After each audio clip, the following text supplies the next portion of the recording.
செங்கல் சூளை தானே என்று நினைத்து பக்கத்துல போனவருக்கு காத்திருந்த அதிர்ச்சி. 10 அடியாமல்ல.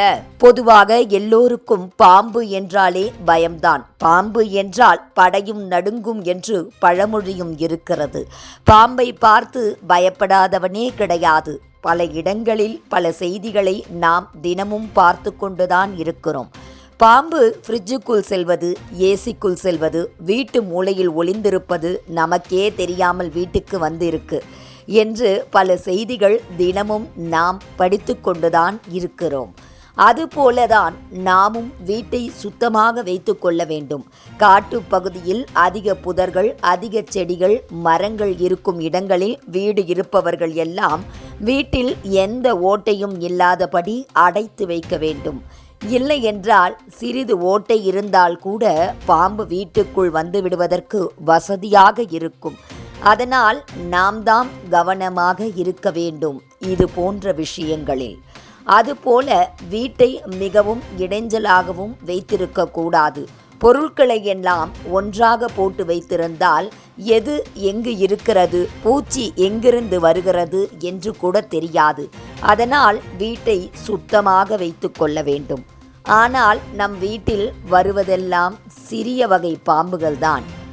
இங்கு வந்திருக்கும் பாம்பை பாருங்களேன், ஊரே அசந்து போச்சு. இந்த வகை பாம்பே இல்லை அப்படின்னு சொல்லிட்டு இருக்கிற நிலையில எவ்வளவு பெரிய பாம்பு வந்திருக்குன்னு பாருங்க. அதுவும் 10 அடியாம். கோவை தடாகம் நஞ்சுண்டாபுரம் பகுதியில் செங்கல் சூளைக்கு அருகே 10 அடி பாம்பு மதிக்கத்தக்க மலைப்பாம்பு ஒன்று வந்திருக்கிறது. இதனை அப்பகுதியில் இருந்த சிலர் பார்த்தவுடன் பயந்து இருக்கின்றனர். பைத்தான் மலை பாம்பு அந்த பகுதியில் உள்ள புதர் ஒன்றுக்குள் சுருண்டு கொண்டது. உடனடியாக வனத்துறையினருக்கும் பாம்பு பிடி வீரருக்கும் அப்பகுதியை சார்ந்த பொதுமக்கள் அலைபேசியில் தகவல் தந்தனர். இந்த நிலையிலே வனத்துறை, வன பணியாளர்களுக்கும் வன உயிர் மற்றும் இயற்கை பாதுகாப்பு அறக்கட்டளை சார்ந்த பாம்பு பிடி வீரரான விக்னேஷ்குமாரும் நஞ்சுண்டாபுரம் அங்கு சென்றனர். அப்பொழுது அங்கு இருந்த மலைப்பாம்பை வனத்துறையினரின் உதவியுடன் இணைந்து பாம்பு பிடி உபகரணங்கள் உதவியுடன் பாம்பு பிடி வீரர் விக்னேஷ்குமார் மீட்டு பையுக்குள் அடைத்தார்.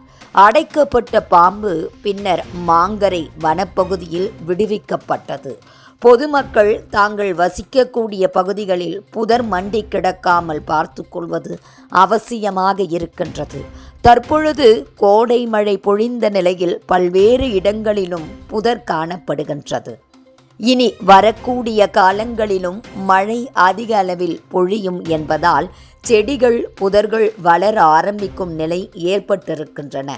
இந்த நிலையிலே புதர் பகுதிகளில் பாம்புகள் முகாமிடும் என்பதால் பொதுமக்கள் தங்களை சுற்றியுள்ள பகுதிகளை சுத்தமாக வைத்து கொள்ள சமூக ஆர்வலர்கள் மற்றும் உயிரியல் ஆர்வலர்கள் வலியுறுத்தி வருகின்றனர். பொதுவாக மலைப்பாம்பு வனத்தில் இருக்கும் நிலையில் வனத்தை ஒட்டிய பகுதிகளில் அவ்வளவு எளிதாக பொதுமக்களுக்கு தென்படாது. ஆனால் செங்கல் சூளை அருகே பைத்தான் மலை பாம்பு வந்தது. அப்பகுதி மக்களிடையே பெரும் பதட்டத்தை ஏற்படுத்தினாலும் அதை லாபகரமாக பிடித்து வனத்தில் விடப்பட்ட நிலையில் பொதுமக்கள் நிம்மதி பெருமூச்சு விட்டனர். பிடித்து விட்டார்களே என்று ஒரு பக்கம் சந்தோஷப்பட்டாலும் மறுபக்கம் இன்னும் இதுபோல எத்தனை பாம்புகள் வரப்போகிறது என்றுதான் நம்மை பத்திரமாக நாம் பார்த்து கொள்ள வேண்டும் என்பதை வலியுறுத்துகிறது. புதர்களை எல்லாம் உடனே சுத்தம் செய்ய வேண்டும் என்று அப்பகுதி மக்கள் பேசி வருகின்றனர். இதுபோன்ற முக்கிய நிகழ்வுகள், அரசியல் தகவல்களை ஆழமாக மாறுபட்ட கோணத்திலும் அறிந்து கொள்ள மறக்காமல் பாரத் மெயில் 24 பக்கத்தை பின்பற்றிக் கொள்ளுங்கள். உங்கள் ஒவ்வொரு ஆதரவும் இது போன்ற பல நிகழ்வுகளின் பின்னணியை அறிய உதவும்.